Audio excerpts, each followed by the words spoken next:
Bienvenidos a este espacio de aprendizaje. Mi nombre es Gastón Paltengui y los estaré acompañando a lo largo de esta presentación, donde abordaremos las características generales relacionadas con las hormonas hipofisarias. Para comenzar, les propongo que recuperemos el concepto y la caracterización de la glándula pituitaria o hipófisis. La hipófisis es una glándula ubicada a nivel central, a nivel de la silla turca. Recordemos que la silla turca es esta depresión que estamos marcando en la imagen del hueso esfenoidal.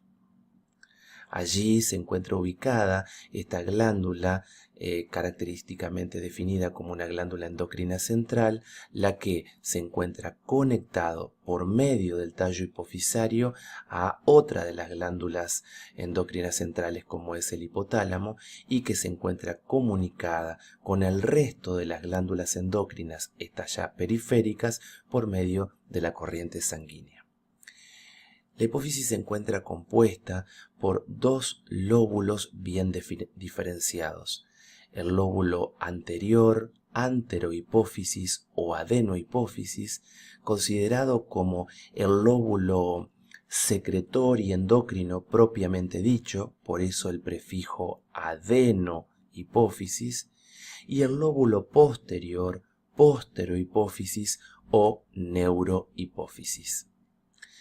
El lóbulo anterior, anterohipófisis o adenohipófisis, se encuentra compuesto por diferentes tipos celulares bien diferenciados en lo que respecta a la síntesis y la secreción de hormonas hipofisarias propiamente dichas, como contamos con las células somatotropas, somatotróficas o somatotrofocito, encargados de la síntesis y la secreción de la somatotrofina u hormona de crecimiento.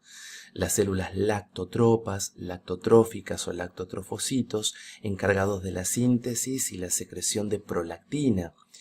Las células tirotropas, tirotróficas o tirotrofocitos, encargados de la síntesis y la secreción de TSH o tirotrofina.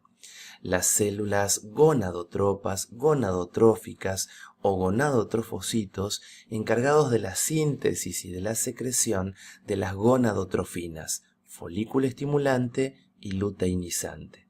Las células corticotropas, corticotróficas o corticotrofocitos, encargados de la síntesis y la secreción de ACTH o adrenocorticotrofina. Es decir, que en el lóbulo anterior de la hipófisis o adenohipófisis se encuentra la parte de la hipófisis secretora propiamente. Cuenta con 5 tipos celulares responsables de los 5 tipos de hormonas hipofisarias propiamente dichas: somatotrofina, prolactina, tirotrofina, gonadotrofinas, folículo estimulante o luteinizante, y ACTH o adrenocorticotrofina. El lóbulo posterior de la hipófisis, posterohipófisis o neurohipófisis, está conformado por el conjunto de fibras nerviosas procedentes de los núcleos y áreas hipotalámicas que van a volcar sus productos de secreción, para nuestro caso la oxitocina y hormona antidiurética, hacia el torrente circulatorio.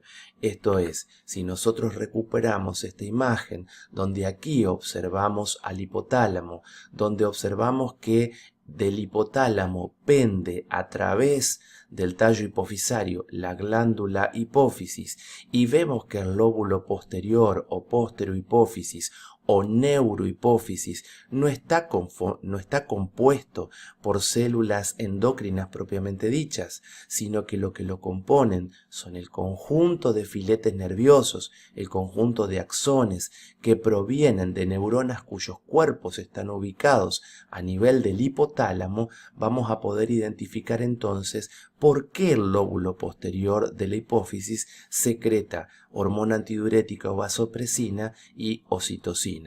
Recordemos que hormona antidiurética o vasopresina y ocitocina son dos nonapéptidos, son dos hormonas de naturaleza proteica.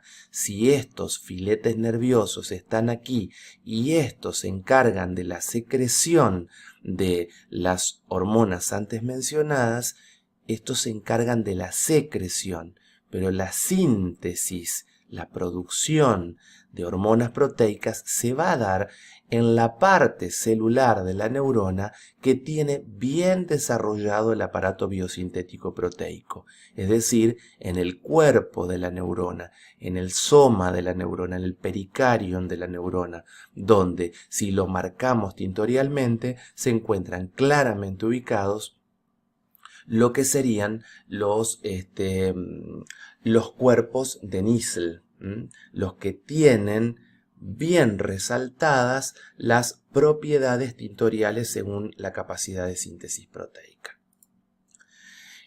Así entonces, para poder entender cómo la hipófisis sintetiza y secreta estos tipos hormonales que acabamos de describir, tenemos que entender cómo está dividida funcionalmente y cómo responde a los estímulos e inhibiciones. La hipófisis entonces está conformada por un lóbulo anterior o adenohipófisis y por un lóbulo posterior o neurohipófisis. Sobre cada una de las estructuras que componen la hipófisis influirán las hormonas hipotalámicas.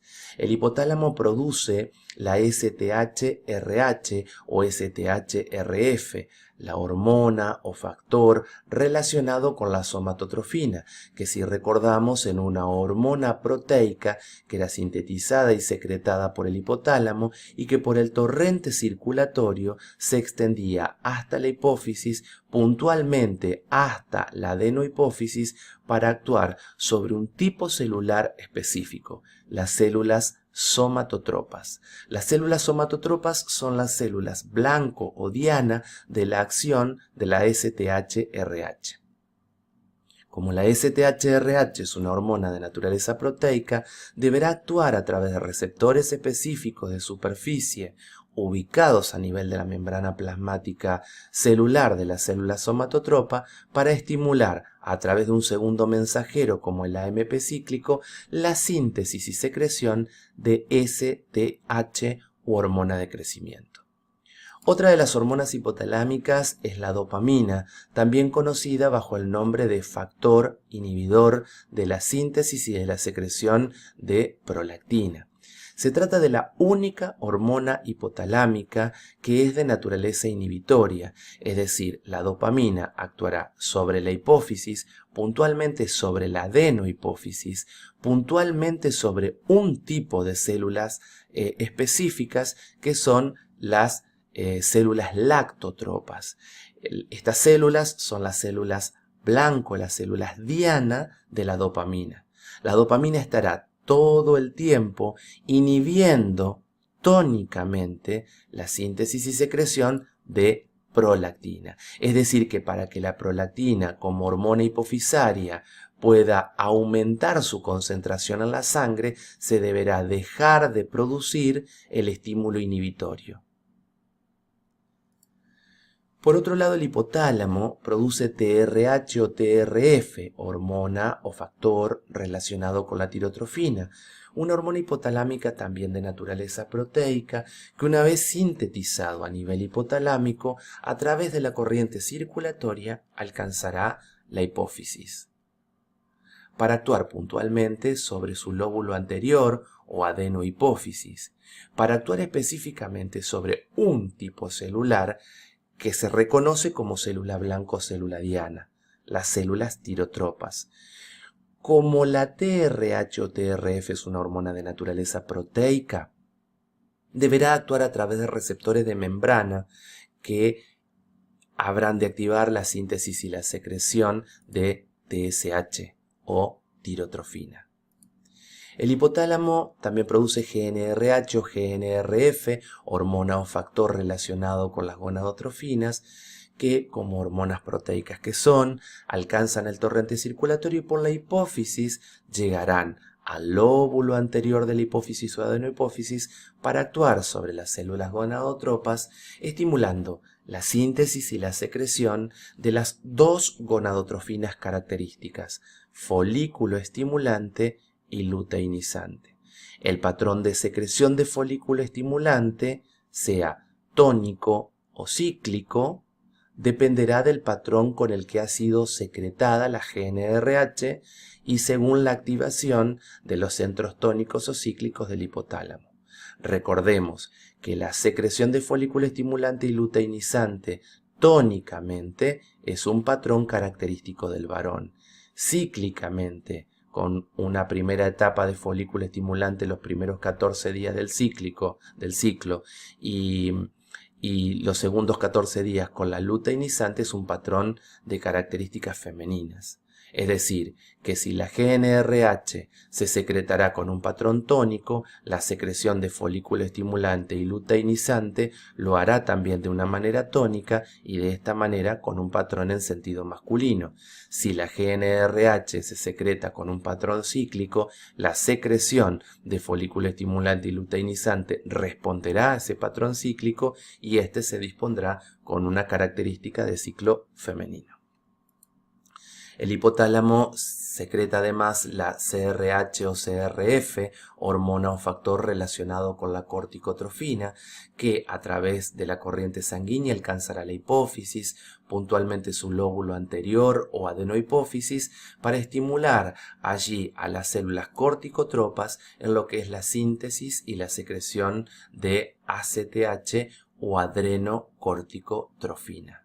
Es decir, que estos 5 tipos hormonales de hormonas hipotalámicas estimularán o inhibirán la síntesis y secreción de 5 tipos de hormonas hipofisarias específicamente y puntualmente adenohipofisarias. El lóbulo posterior de la hipófisis también es un lóbulo secretor, pero no de hormonas hipofisarias. Recordemos que el hipotálamo produce 2 nonapéptidos, 2 hormonas de naturaleza proteica, hormona antidiurética y oxitocina. Estas hormonas de naturaleza proteica son sintetizadas y secretadas por los cuerpos de neuronas hipotalámicas que proyectarán luego sus axones hasta la neurohipófisis y llegarán a la neurohipófisis simplemente para volcar al torrente circulatorio neurohipofisario estas 2 hormonas que, por vía de la corriente sanguínea, alcanzarán sus órganos blancos específicos de acción. Para la hormona antidiurética o vasopresina, los vasos sanguíneos y el riñón, entre otros, y para la oxitocina, el músculo uterino, entre otros.